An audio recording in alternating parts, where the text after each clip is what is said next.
बिस्मिल्लाहिर्रहमानिर्रहीम। आज हम मोहतरम जतोई साहब के पास आए हुए हैं और जतोई साहब उम्रा की सआदत हासिल करके आए हैं, अभी रिसेंटली पहुँचे हैं। फैज़ुल हसन जतोई साहब, अल्लाह ताला इनका उम्रा कबूल फ़रमाए, इनकी इबादत कबूल फ़रमाए।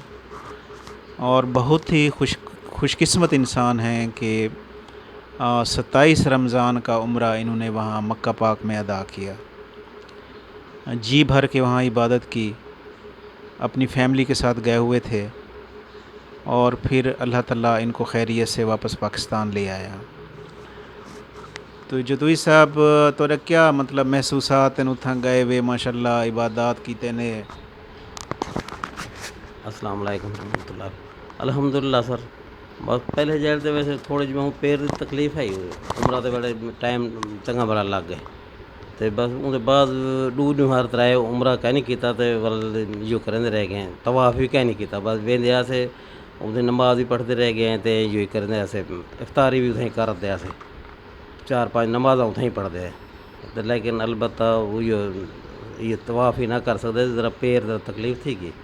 उहदे बाद अल्हम्दुलिल्लाह ठीक थी गया, वल पिछे तवाफ ही करेंदे रह गए, 3-4 उमरे भी गल कीतन। अल्हम्दुलिल्लाह अल्लाह ताला बड़ा शुक्र है, अदा एहसान है, अल्लाह ताला ने करम किया। इकबाल जतोई साहब नाल मुलाकात थी उथें होटल दे उत्ते मिल गए पिछे बाद उथें नाल एक जड़े उथें मस्जिद जी नमाज़ पढ़ी सी, मगरब की नमाज़ भी उथें इकट्ठे पढ़ी से, नाल दूसरी मस्जिद है तले सिंधी मस्जिद को आते।